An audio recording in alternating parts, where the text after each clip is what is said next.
just saying, how am I always wearing green when it comes time to record in this room? Oh, yeah. That's right. We just talked about that the last two episodes, actually. The last two times you've been in that room, you've been wearing green, and I can hardly even see you in the backdrop. I'm pretty sure there are different green shirts too. I've got a couple, but All shout right. out to Fresh Clean Tees. That's all my Yes. t-shirts. Yeah, and shout out to I wear the same shirts every day as well. Shout out to Next Level t-shirts. Been wearing Next Level forever. NL 3600. They're so like well, they're blanks, we call them, because I used to have a t-shirt company. And so then you'd buy like a ton of blanks and then send them to a screen printer. And after buying like 10,000 of these shirts, I just always said to myself, like, why on earth am I ever going to go shopping for shirts again when I could just buy these like like these SKUs over and over again? And so that's what I've done for the last 10 years. That's awesome. Yeah. Well, hey All man, right. it's good to see First you. off, likewise. Um, Welcome, everybody, to the Copyblogger Podcast. My name is Tim. That's Ethan. If you are watching this on video, you're going to be in for a treat. If you're not, just be prepared for Ethan's reaction. But check out the Come goods, on. bro. What is this? Yeah, that's right. 5 copies of the first edition book, In Case You Forget, written by Ethan Brooks. I read the whole thing last night. I loved it. I'm saving one for my sister. I got 2 copies here. So 2 people that want a copy of the first edition limited VIP series of In Case You Forget, written by none other than Ethan Brooks. Send me your address on Twitter, shoot me a DM, and I will mail these 2 copies to you. One of them is for me, which you need to sign next time I see you. One of them is for my sister. One of them is for somebody else. I don't know. I'm just going to give it to somebody, but I got two copies. So shoot me your address and DM me on Twitter, and I will send them to you. Thank you, man. That's I had no idea that you did that, but I really appreciate it. Now I got to go and check because Amazon actually emailed me the other day because there's something wrong with my account as a publisher, and I've been ignoring it because I'm like, I'm not really pushing the book right now anyways. So I'll have to go check in. Yeah. But thank you. That's a great surprise. You're very welcome. And next up on the docket is I discovered you, Mr. Ethan. I finally found you, and I'll share my screen. Bam. Ethan Brooks, by the way, does not redirect to your blog, you shady, stealthy ass writer. So check this out. This is so typical Ethan. He writes all of his articles under the pen name Jack.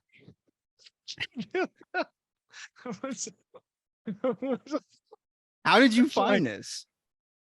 Dude, I just went hunting for it because last episode you said ethanbrooks.com. And so I went to ethanbrooks.com and it doesn't go to your blog. And so I just I don't know, man. I just went down a dark hole trying to find your damn website. And so this is once again me reminding you that you are a phenomenal writer and you should put your work out there more often. And I signed up for your newsletter as well. I haven't yet gotten anything from you. So oh man, you better ramp up the velocity there. Holding my feet to the fire. Nonetheless, The Right to Rome. Right is spelled WRITE to Rome, therighttorome.com. And yeah, all right, Jack. It's on now, Jack. Thanks, man. Yeah, okay. Well, the jig is up. The pen name is one I actually set on that website like years ago, forgot about. If you had asked me yesterday, like, what name do you publish under, I would have said mine because I forgot that I set that way. And I only ever see the back end of the site, but it's a slight homage to Jack London. So cool. One of my favorites. Yeah. I appreciate that, man. It's funny. I was actually in the other day trying to get the redirect to work too. So hopefully by the time people hear this, the problem is The Right to Rome. I love the name. I got that URL years ago. And by the way, for anybody who's interested in naming something, there's a book called Hello, My Name is Awesome.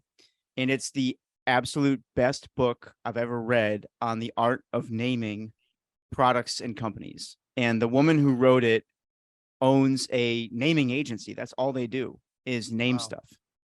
My entire computer's shaking here. That's all they do though, is they name stuff. And I had read that book, and she gives you a handful of exercises to work through. It takes a couple of hours, but I ultimately came up with that name, The Right to Roam, because I wanted to write, but I wasn't sure what I was writing about. I knew it was like going to be travel related, but I didn't want to lock myself in. And so I've loved the name. It's just really hard to say on a podcast because you're like, it's The Right to Roam. Right is spelled WRITE, and Rome is spelled ROAM. So ethanbrooks.com should work. That's a long way of saying, if you're listening to this, just try ethanbrooks.com first. I've been so jealous of Tim.blog ever since he came up with that. Oh man, I know. Tim.blog is a winner. And a guy owns timstoddart.com. That's why I have timstodds.com. And he's such like, I don't know, I don't want to say bad things about people on a podcast, but like he doesn't use it. First off, he doesn't even redirect it. He's like a stock trader, or he owns a wealth management company, has nothing to do with it, doesn't send it anywhere. It's just a domain that he owns, and he won't sell it to me. And I don't know. It's been pretty damn frustrating, but I'm at the point now where I've kind of just gone all in on this Tim Stodd's name. So I don't lose any sleep over it anymore, but I certainly have. And so the fact that you have ethanbrooks.com, I am also jealous of, because it just pisses me off. Anyway, let me not go there. A whole side conversation.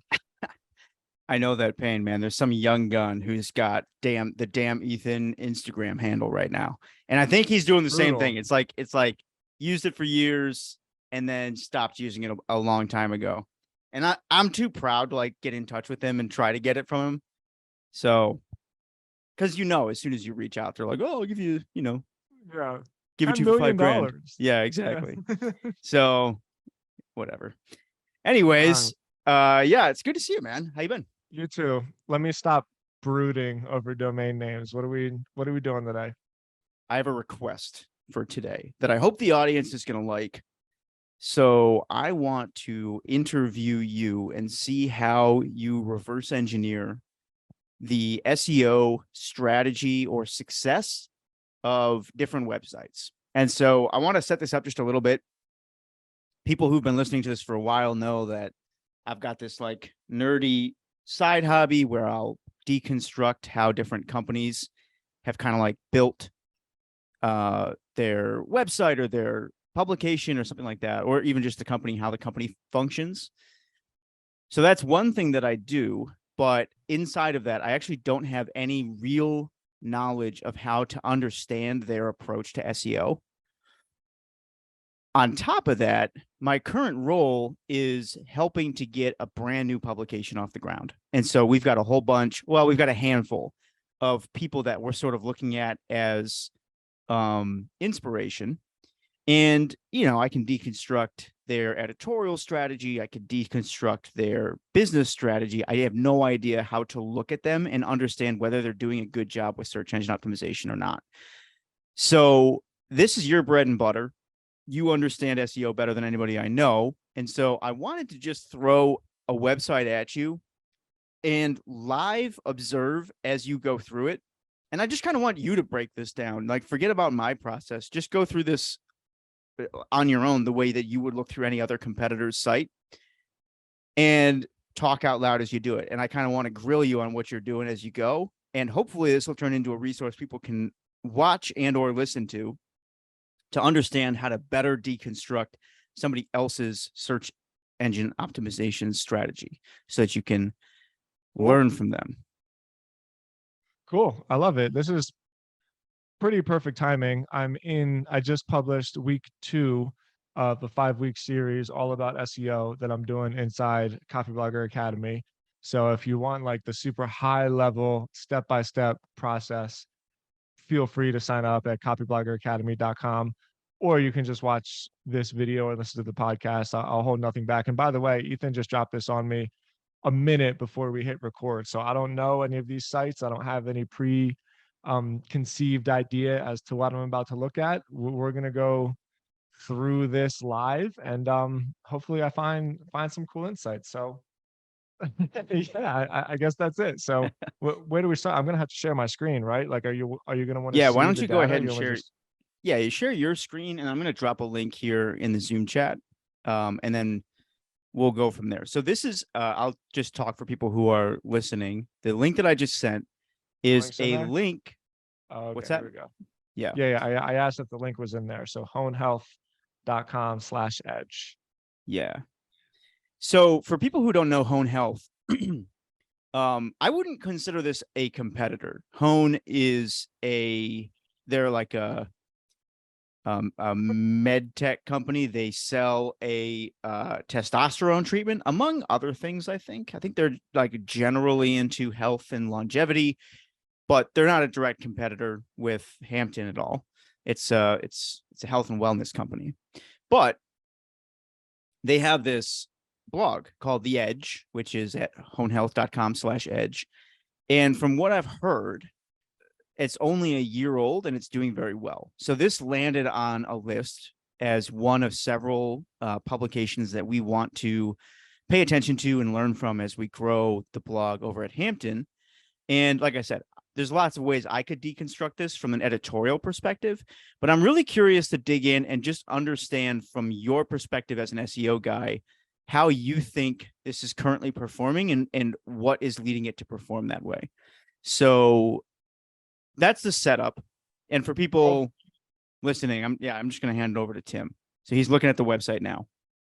Yeah, well, I have two really funny things to start off with. First off, for those only listening, the article above the fold is pretty ridiculous. It says billionaire, and I'm not making this up at all. It really says this quote, billionaire vampire in training injects himself with teenage blood to reverse biological age. So I have no idea what I'm about to get myself into. So you want me to just run with it?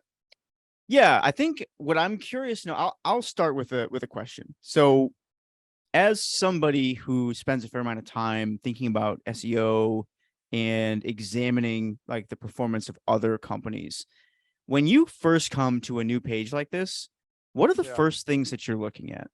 Yeah, And because these are the why is most that? important links on the site. So you're looking at header links and you're looking at footer links. And the reason Okay. why is because the best way to think about this is that there's not really, don't look at websites as being a thing.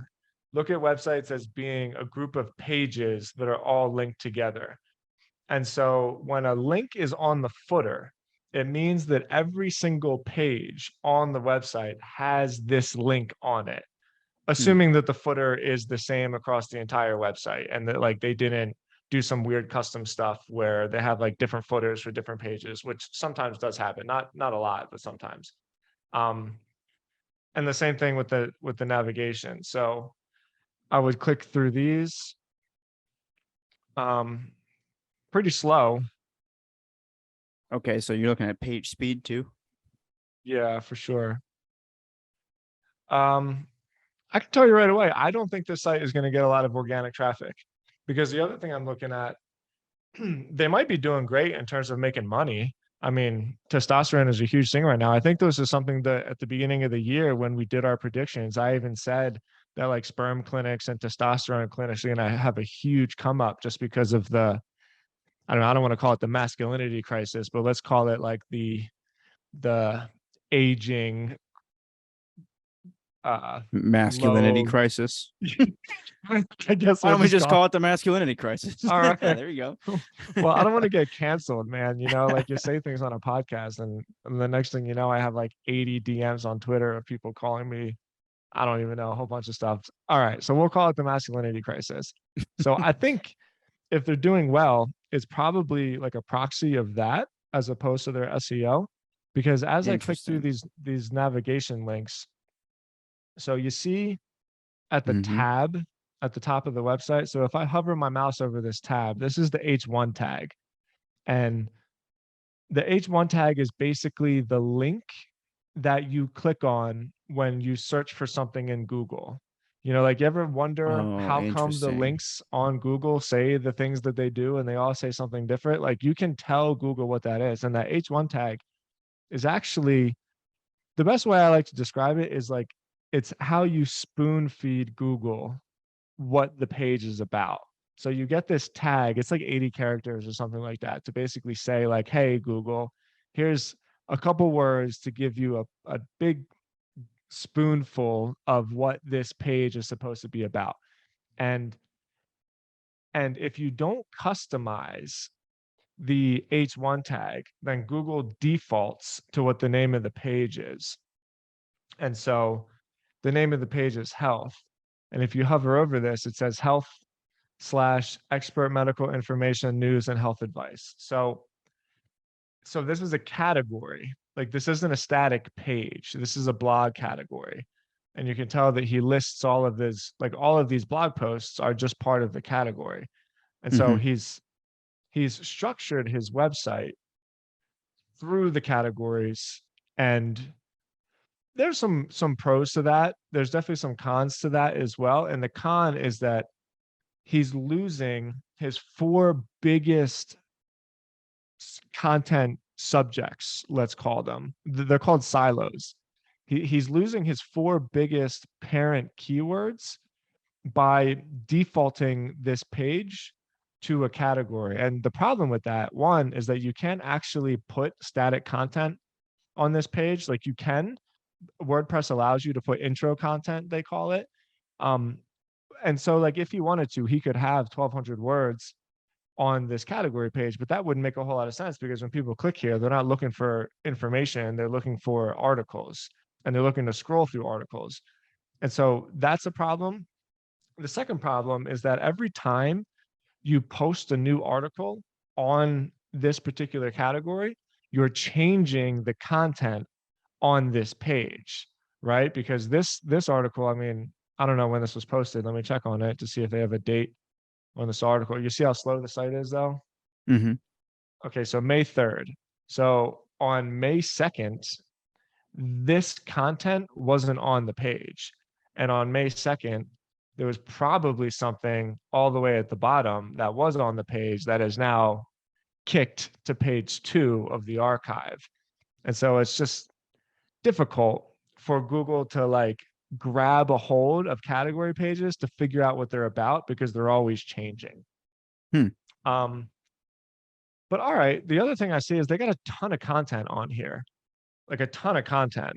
And so a lot of times you can just brute force your way into getting traffic by publishing so often and not being very methodical about that. You know, like the example I always use is like Entrepreneur Magazine or even like Mm. Huffington Post. Like they don't SEO their stuff, or even stuff like CNN and Fox News or ESPN, right? They don't necessarily SEO their stuff. It's just there's so much of it that you're always flooding the search engines with new information. Um, so that's the first thing that I see. I didn't look at any tools yet. I didn't even really index this on like SEMrush or Ahrefs or anything, but let me take a pause there and see if any of that comes to you. Yeah. Okay. That's really helpful. You mentioned there were some pros to using pages like this too. I'm Yeah. curious what 1 or 2 of those are. Well, the pro is that you by default group all of your content together through subject matter, because every single article that is published in this health category, you see I'm highlighting the slug at the top. So I'm on Mm-hmm. honehealth.com/edge/health. Well, like every single one of these is grouped together through this category. So you build like an artificial website within a website almost of content that is all related. In this case, it'll be about men's health. And you can just the pages themselves all help each other because they're linked together, not manually. Like to really build a silo, a true silo, you just have all static pages, and then you meticulously link all of these pages together that are all within the same topic or category, like men's health. So, you know, you could have an entire website that has no blog role, no nothing connecting the pages together. It's just all HTML. And then you just meticulously link the pages together that are in that are talking about the same subject matter. But what WordPress essentially did is they made it so that that happens naturally, because all of these pages that get published are already linked together through this health thing. Got it. So that's They're all the like same category. exactly. Same is true Now, with nutrition, lifestyle, and quick fitness. technical question, and then I want to see the next thing that you kind of think your way through. So, you've mentioned silos. In the past, you've also mentioned cornerstone pages. How are those different? Well, a silo, I like to visualize them. I like to quite literally think of like a grain silo. Mhm. If you have 4 different silos on a farm, and one of them is filled with rice and the other is filled with grain and the other is filled with, I don't know, soybeans or something like that. What you're building on a website is kind of the exact same thing. You're building like a vertically connected group of material. And instead of like physical material like a farm silo, it's just content, it's information. And the way that I always do it is with cornerstone pages, because cornerstone pages are the top level of the silo. And so categories are like fake silos in a way, because to really, really build it, like these are the 4 main pages that this website is creating content for. But they're losing the biggest opportunity to create a page about health, about Got it. men's health. This should be like the most informative page on the entire website. This should be like 10,000 words, like really well organized through anchor links and a sidebar that you can easily navigate. And then all of the blog posts that you create about men's health link back to this main cornerstone page, so that the whole entire silo as a whole ranks up together. And then the same is true with this nutrition page, and the same is true with this lifestyle page. So because these are categories, you lose the capacity to take your top level keyword and make it just the most bomb piece of content that you possibly can about the category. And then you use the other blog posts or articles or even pages, you use them to manually link it together. So that's like the real downside, is you basically you you kill the opportunity to become the expert in the most important thing to be an expert in. Because if you rank for men's health, everything else is completely, I mean, it's not that it's nothing, but who cares, right? If you rank number 1 for men's health, then you basically are just an overall millionaire, like overnight. And same is true with men's nutrition, men's lifestyle, and men's fitness. So Yeah, all those the are rest big. of it is just kind of fighting for little pieces of scraps. That's interesting. Okay, I can see what you're getting at there. Okay, so far you've looked at the site, you've looked at structure, the top level navigation, the tabs, and whether they've been customized, footer navigation, a little bit of the URL structure, and then some like basic stuff about how fast the page loads, although we haven't run that through a tool or anything. You're just kind of going anecdotally based on how fast it seems like it loads. So at this point, what's the next thing you'll typically do if you're trying to Yeah, figure so out what they're doing right as like a potential competitor? yeah, well, you mentioned I like SEMrush a little bit better. I like Ahrefs too, so I'll pull up Ahrefs because you said that that's what you use. Okay, so damn, they get a ton of traffic. So I'm on Ahrefs, and one thing that confuses me about this website is that their root domain forwards to this edge. And I don't get why that happens. Like honehealth.com forwards. Okay. So Edge is just their blog. Edge is just their blog. They created a subfolder specifically for their blog. So you remember what I said about having footer links and stuff like that? This is a really good example where the footer links on honehealth.com are different than hone. So I bet if I click on this, yeah, so you see I'm hovering over this link that says blog, and then on the bottom left-hand corner, I can see the URL. So they Mm-hmm. kind of have two different websites here, which is cool. That's cool. Got it. Um, but so here's what's interesting though. If I look at honehealth.com as a website, yeah, so it's about the same. So their root domain and the blog are both showing roughly the same organic traffic on Yeah, Ahrefs.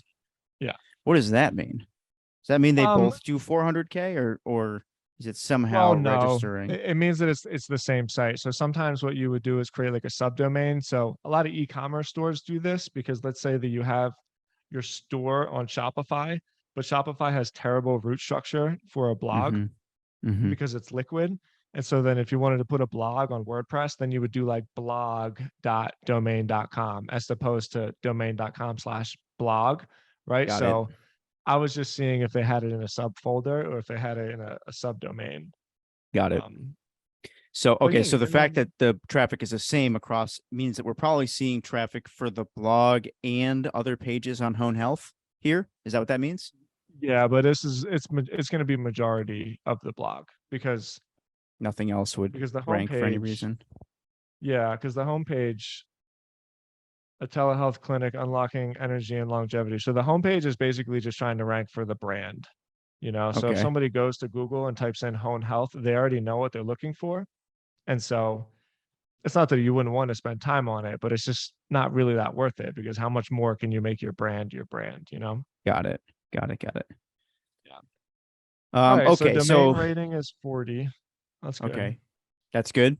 What is sort of the lower threshold for a good domain rating? At what point does it become good? 25. Yeah. Probably like 25. Um, all right. And so the next thing that I would look at, see, this is a little different than SEMrush. So I would look at keywords. So they have 164,000 keywords that they're ranking for. Is that a lot or is that, do you have an It's a opinion on lot. that? Yeah, it's a lot for sure. Um, so this is interesting. And this is very, very common, but in in blogs, in media sites, let's call them, that just publish content without really trying to SEO for specific stuff, there's always a huge 80/20 rule. I mean, a lot Mm-hmm. of the times it's like 95/5 rule. And so you see this one right here, Royal Honey. This is basically all of their traffic. Um, I don't want to say all because they got a lot of stuff going on, but Royal Honey It's is 132. 132,000, right? Metformin weight loss. This is 86,000. So this is a huge page right here, and it goes to this page. So for Metformin for people weight loss. listening, we're looking at a couple specific keywords that have really high search volume that they've Yeah. created. These are pretty comprehensive pages. This is almost like what you were saying, some of those um top 4 pages should be like, right? They're a little bit, these are shorter, they're maybe like 2,500 words, but a lot of information on them, Yep. a lot of good resources. Yep. Yeah. This is good. Totally. I like that they did this. So you see here it says fact checked by Joy Ferguson. Mm-hmm. So because it's medical information, Google really likes to see that you had somebody go through it, and it keeps marketers from owning healthcare stuff, basically. That's Although, pretty cool.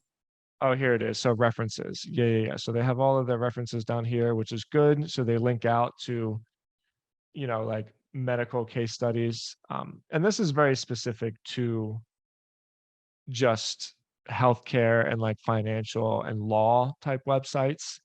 And then at the bottom of this page, you can see it links out to another page about buying metformin. So nonetheless, I'm going to go back to Ahrefs now. And yeah, you can see that a huge majority of their traffic comes from Royal Honey, Honey Pack. I mean, and you can see there's even different variations of this keyword. And the way to check that is you look at the URL that it's going to. So, same URL, same URL, same URL, Oh, same URL. interesting. Okay, yeah, this Royal Honey one is going Several different Yeah, keywords all point to that same page. no question. So that's interesting. So what are But you this is seeing pretty as you spread go out, through man. this? Yeah, I'm saying that this is still pretty spread out. Like I there's a part of me that like I don't want to be a hater, this is just sort of the thing about SEO that I always am really weary of, where it's just easy to make the line go up and to the right by publishing a Mm, ton of stuff about a ton of stuff. But the business acumen probably for me isn't too targeted. Like I don't know how many sales they're getting from all of this traffic, all about royal honey for him hidden ingredients. Like this is a gossip page. At least the title makes it appear that it is, because him is a company. It's like a men's I think it's like a hair loss company, well, let's or see what they're sexual talking supplements about. here. Yeah. Let's And so see this is here. like, Honey, hold on a second. I think this is different than Hims because oh, it that's looks like different. it's a standalone brand, Royal Honey. But to your point, let's see, it looks like maybe the FDA issued warning letters to 4 companies that sell honey-based sexual enhancement supplements.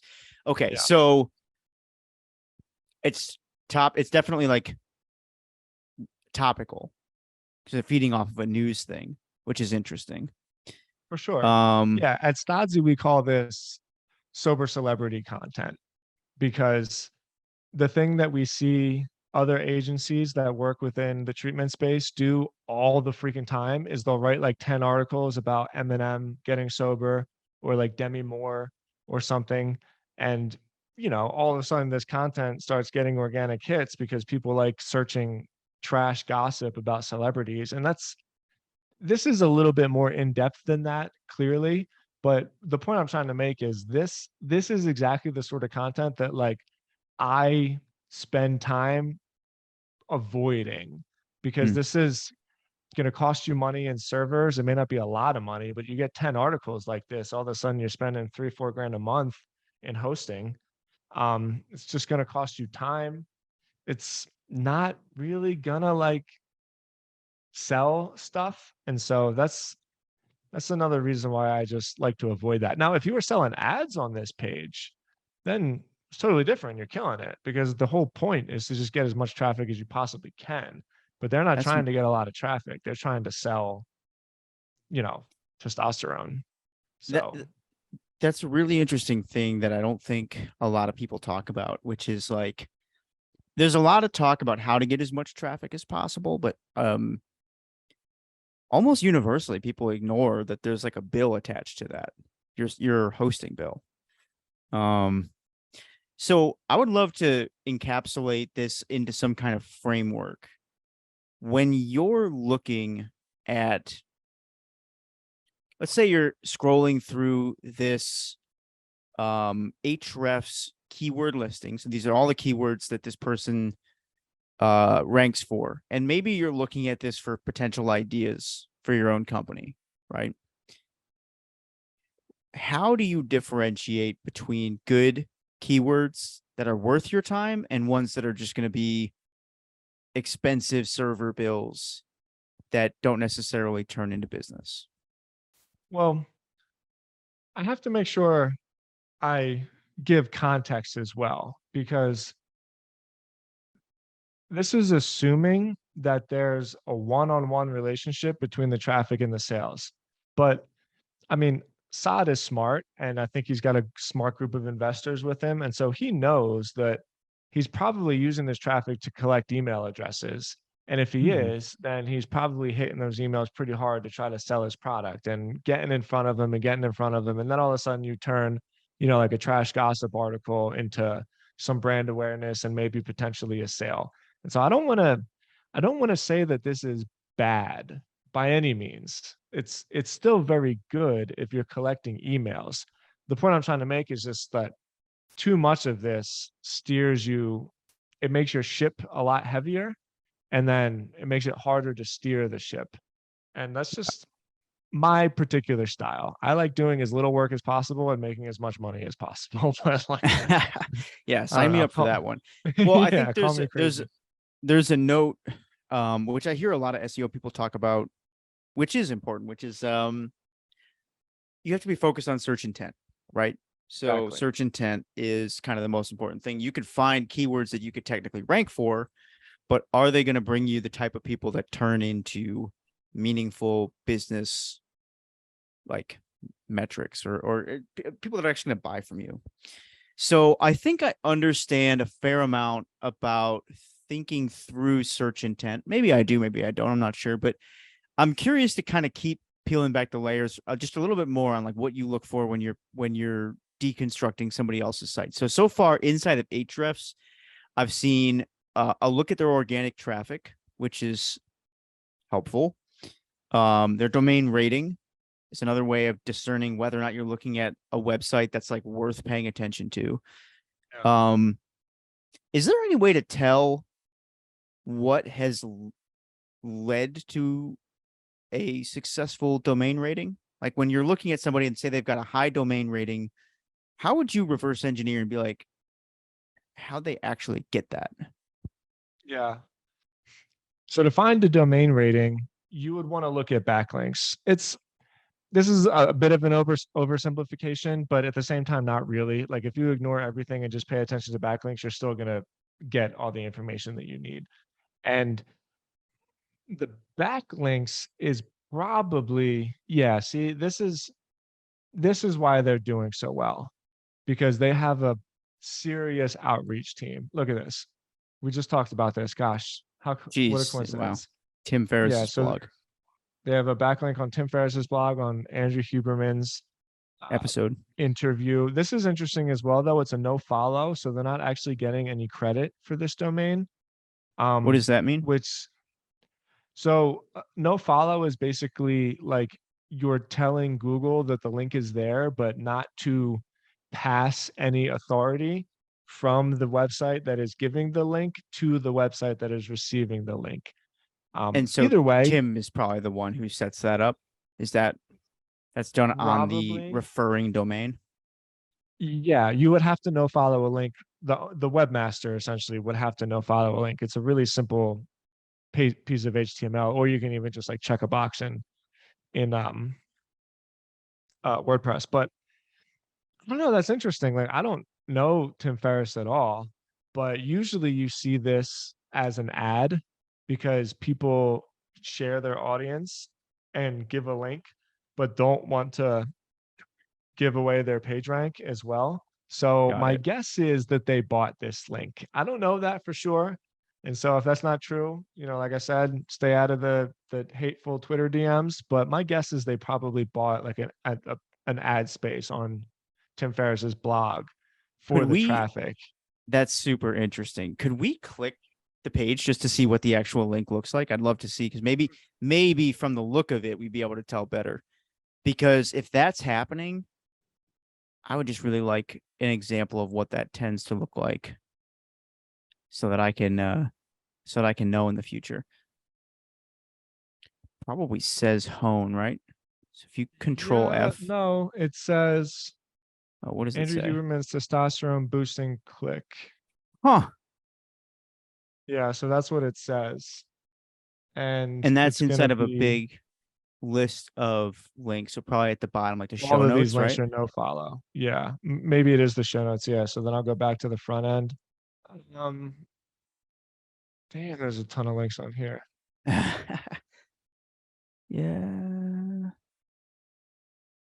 There's so many links on here, dude. That's I don't even know. ridiculous. Okay, Yeah, if you yeah, just I just don't want maybe to send. control F sunlight Oh, good idea. Um, for people listening. Sorry, let me tell some jokes to like there it is. entertain you. Okay, here we go. Yeah. Oh, interesting. It is in the show notes. It's a no Yep. follow link. That's very interesting. I'm gonna look deeper into why people do that because the top this link from Tim Ferriss is in the top 5 of their backlink profile, at least when Yeah. you first pull them up. The others above it are from Very Well Health, Hood. I'm not sure what that Hood MWR, but they're also no follow. So is this like, this is an advertising strategy potentially where Hone Health is reaching out to these and they're potentially like paying for links or something like that? Potentially, or they're paying. So this is how websites like entrepreneur.com and even to a large extent Forbes, even I mean, geez, even to a large extent the New York Times, like you pay to have them write stories about you. This is how I Hmm. got a link on the New York Times. Um, I didn't pay for it, right? Um, but that's how I got published on it. So Wait, yeah, what? this one, Dig into that for a second. What do you mean by that? when I was doing digital marketing for Journey Pure, New York Times came out and did a story about us. So like it's not like my face is on the New York Times or anything, but it was part of our digital marketing strategy. These ones all look pretty legit. And when I say legit, I don't mean like natural, like GQ, for instance. This is a huge link. Like GQ just found Hone Health and by the goodness of their heart linked out to it. Like this is the biggest misconception about backlinks. You have to get backlinks. And this is why it's so hard because there's no like trick to it. There's no algorithm you can follow. There's no, you know, sequence or framework or strategy. Like you just figure it out. You just get them. You talk to as many people as you can. You beg, borrow, and steal. You just get backlinks. I don't know how else to say it. And that's why it's so difficult to do. So when you find a really, really good backlink company, you Uh, pay them a lot. do you see up towards the top of the current view that says press Brothers Bond Bourbon? Right below that one. Right below the right below the GQ link. Yeah. Can we see that one? Because Sure. that's because the link on the page links off to Hone's blog. And so this is kind of interesting because it almost seems like Yeah, it's one right way to here. do this would be to do interviews with people whose websites that you want backlinks on and then ask them to publish the interview on their site too. That's kind of cool. Absolutely. And this is why I think podcasts are still so underrated and why to some degree we're like kind of idiots for not having guests on our podcast. I mean, this is how I got a backlink from Seth Godin. I Hmm. just had him on my podcast. And then I asked if he would link to it because he wants to share his stuff the same way that I do. So yes, this is what we're looking at right here. If I'm looking at a backlink, there's a backlink to honehealth.com/edge/lifestyle. And then the title is Ian Somerhalder Brothers Bond Bourbon Interview. So they interviewed a bourbon company. And I don't know, maybe this bourbon company has like some kind of marketing ploy where it's lower in calories, or I don't know. And so on the brothersbondbourbon.com page, they have a press page. And on that press page, they list all of the places that they have been mentioned or have been interviewed. And so this is how they got that backlink. So That's this is interesting. so go-to, and it's I mean it's so easy. It's worth having a podcast if for no other reason, just to use it as a way to get on people's radar so they link to you. That's interesting. Okay, so backlinks is a big factor in domain rating, and you can see that really clearly in Ahrefs. Is there anything else that you look at when you're deciding like how well somebody's doing in terms of their SEO strategy? Well, I would spend a lot of time on this because the first thing I would do is try to steal these links. Like these links, Oh, there's nothing interesting. here that, yeah, there's nothing here that you can't do on your own. It's not like Hone Health is so famous that people are reaching out to them to be on their podcast. You know what I mean? And so yeah, hell yeah, I would call these guys. I would call GQ. I would call Box Rocks. Um, I would call mfoundation.org. This is the first thing I would do after I've established a lot of content and made it worth linking to. This is the first thing I would do is build a spreadsheet of all of these backlinks and then one by one either try to get linked on it or try to convince them to take this link down and put mine up instead. And I would do it in a not spammy way, by the way, because I mean, geez, I'm sure you get a ton of those emails that say, Yep. hey, link to this page instead. That's a terrible Yeah. way to do it. We noticed that you wrote an article about XYZ, and a lot of times it's Exactly. not even related to what we wrote about. So, Exactly. okay, so that's just the outreach. So if you're doing it in a way that's not spammy, you're building a connection with somebody at the company and trying to Sure. like offer value, same way you would do any other kind of PR outreach, or how are you actually doing that? Yeah. In the DMs, bro. That's what the DMs are for. DMs are for links and sales, links and sales. That's how I would do it. Now, these no follow links, they still have an impact on somebody's domain ranking or Uh, no? Tough to say. Like nobody really knows. Some people say Okay. absolutely, yeah, they do, and then other people say no way, none at all. Hmm. Um, I just view them as it's better to have a link that's no follow than no link at all, and that's how I think about it. Hmm. Like even with backlinks, maybe this doesn't make me a good SEO, but I just don't pay too much attention to a lot of this stuff. For me, it's always just like, what's the next thing? Did I get it done good? Okay, cool. On to the next one. It's maybe that's why I'm a good salesperson as well, because I like forget about the victory as soon as I get it. Um, and I'm just always on to the next one. You need to see what this website is, briangood.net. It's just been eyeing Maybe me I up for did. some reason.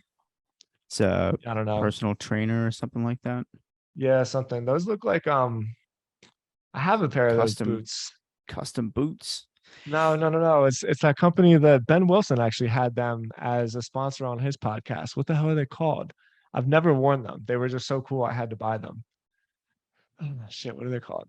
Anyway, okay. So we've established a little bit of site structure. We've established a little bit of like content and Keyword understanding, keywords. We've domain established ranking backlinks. understanding. Yep. Is Yep. there anything else that goes into your opinion of somebody's SEO strategy?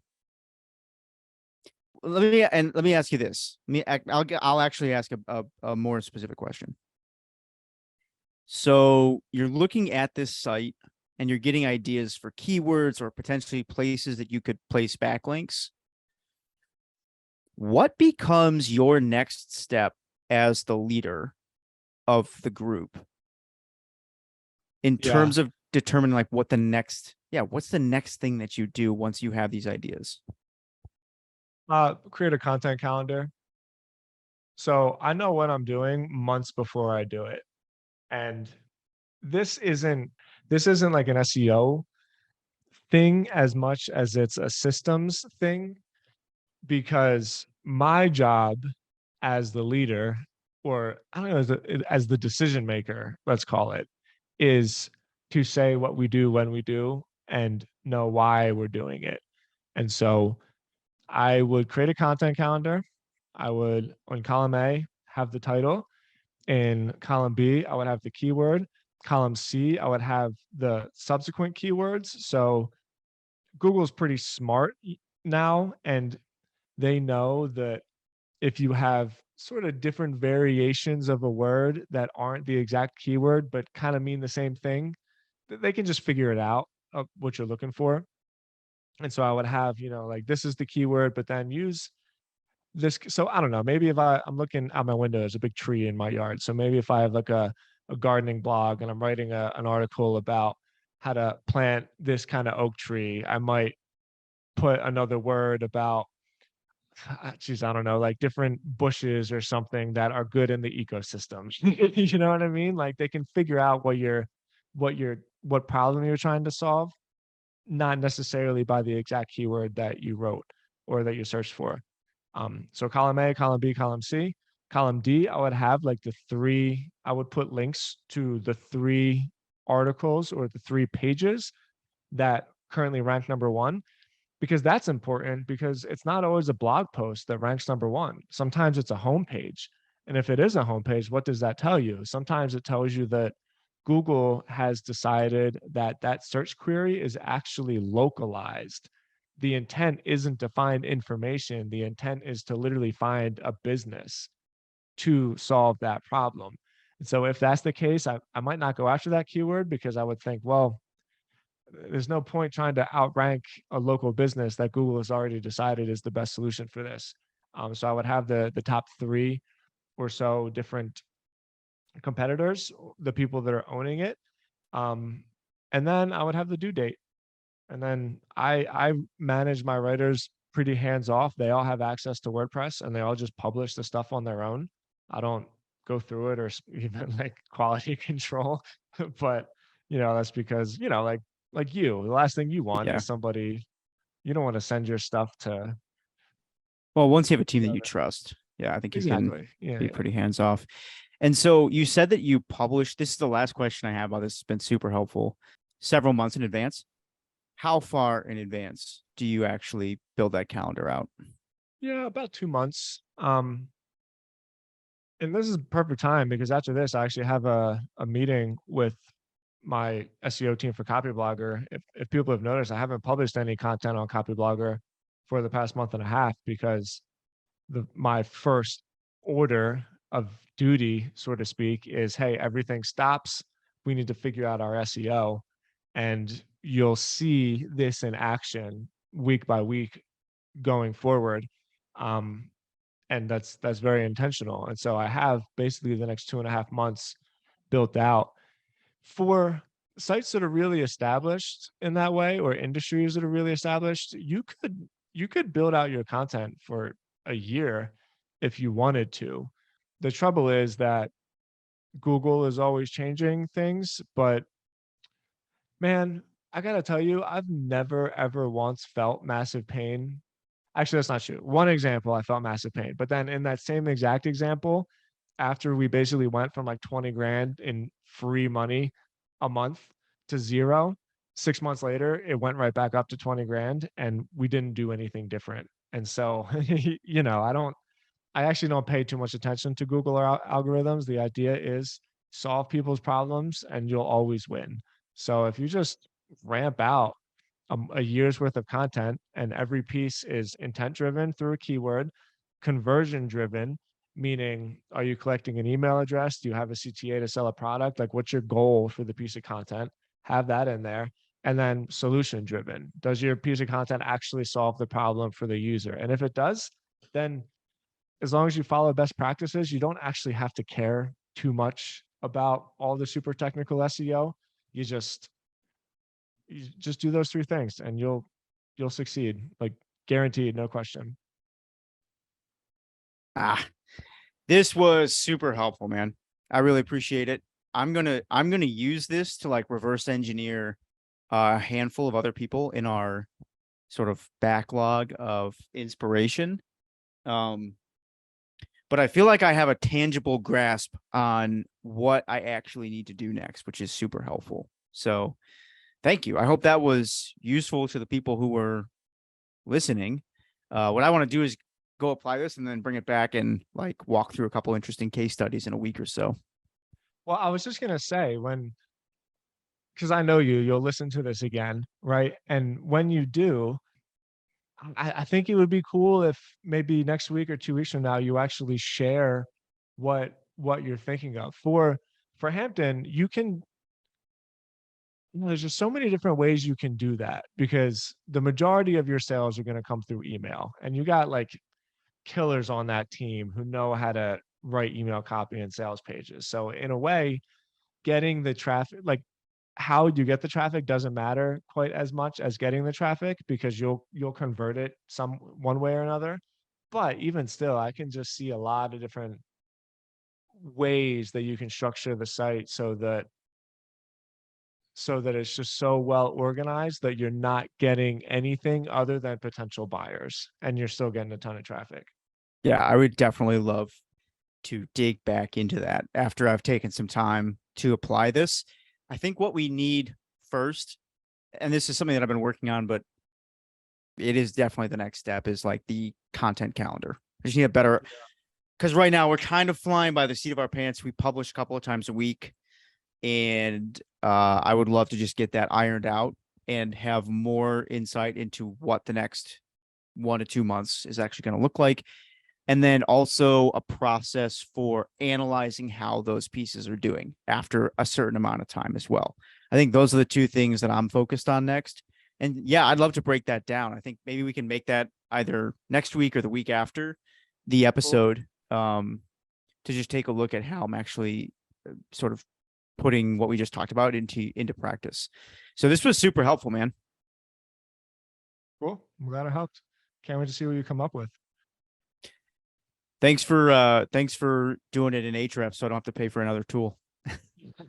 Yeah, well, I didn't have a chance to go through the advanced filters so that I could really see, like, I can organize the content through all the pages that have, I don't know, testosterone, or all the pages that have, who knows, like sunlight. That's a big thing these days. And when you can organize it through that, you can actually find the one page out of all of those pages that is like getting most of the traffic. And then usually what I do in that case is delete all of the ones that aren't really getting all the traffic, or maybe revise them to either get one page that wins everything to number one, or have like 5 or 6 of them that are at number one. Because most of those pages will float around like 11 and then doesn't do you much good. So yeah, next time I'll be able to go through the advanced filters and get even more high level. But honestly, you don't even really need to worry about that stuff. Yeah, I can't wait to dig into this. This is weirdly how I spend my vacation. Like it's been actually been really nice to just have some time that's quiet to dig into the strategic stuff that you just never have time for inside of the actual day-to-day of running the business. So yeah, man, this was awesome. I think, is there anything else you wanted to chat about, or is that a good place for us to leave it? I'm good, man. I'm good. I'm loving the pod right now. Weather's beautiful in Denver. I'm about to go walk around this lake. The producer is still sleeping, so I might have a couple minutes to run out there. But other than that, bro, life is good. That's awesome. Yeah, we're sitting underneath like end of days storm clouds right now. So if I seem antsy, it's because the entire floor is shaking with the thunder. To everybody who tuned in, thanks for listening. Hope this was useful. We will circle back on this in like a week or two with the actionable sort of like look at exactly how I went ahead and applied this. And we might even be able to turn some of that into like a template too. I mean, I think the content calendar thing is really interesting. Also, I'll have something to show you that I think you're going to get a kick out of Cool. in probably about 2 weeks. I'm test driving a brand new content calendar software tool, and it's pretty rad, but I can't talk about it yet. I can talk about it in a couple weeks. So Nice. Can't wait to see it. yep. All right, people, thanks for tuning in. Don't forget to check out copybloggerpod.com. You can sign up for the email list. You can also check out, where do people find Copyblogger Academy? What's the best place to find that? Copybloggeracademy.com. Wow, that's so weird. What was the website again? Copybloggeracademy.com. Can't All mess right, it up. check it out. All right, thanks everyone. We'll talk to you next week.